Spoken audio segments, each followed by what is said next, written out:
প্রথমে স্কেলটা চালু করা লাগবে। আমরা চালু করলাম।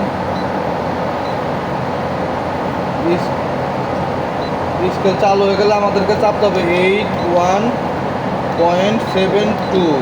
তারপরে টিয়ার দেওয়া লাগবে। ক্যাল অপশন চলে আসলো, আবার টিয়ার দেওয়া লাগবে বা লোড, এবার ওয়েট দেওয়া লাগবে। লোড মানে স্কেল চালু করার পূর্বে স্কেলটা ফাঁকা রাখা লাগবে। 50 কেজি দেন।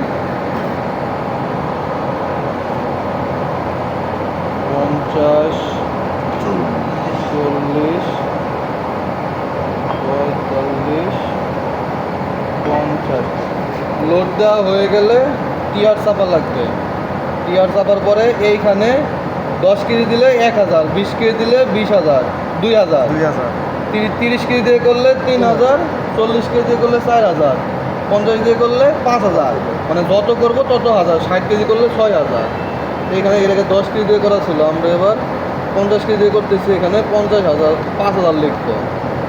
5000 লেখা হয়ে গেলে আবার টিয়ার 150 কেজি করা আছে। আমরা মানে 150 কেজি সর্বোচ্চ মাপতে পারবো। ওটা হইলে থাক। এই জায়গায় যদি 15,000 থাকে তাহলে 150 কেজি মাপা যাবে না। যদি 30,000 দেয় তাহলে 300 কেজি মাপা যাবে। আমরা 150 কেজি থাকবো। টিয়ার দিলাম। এটা হচ্ছে ডেভিয়েশন, মানে 1 মানে 10 গ্রাম ডেভিয়েশন, 2 দিলে 20 গ্রাম ডেভিয়েশন। আমরা 10 গ্রামই রাখবো, 10 গ্রাম রাখলাম। টিয়ার দিলাম। এটা 50 কেজি ক্যালিব্রেশন হয়ে গেছে। এখন আমরা পাথরগুলো নামাই, আবার তুললেই ক্যালিব্রেশন শেষ। এটার সূত্র কি, কত দিলেন প্রথম?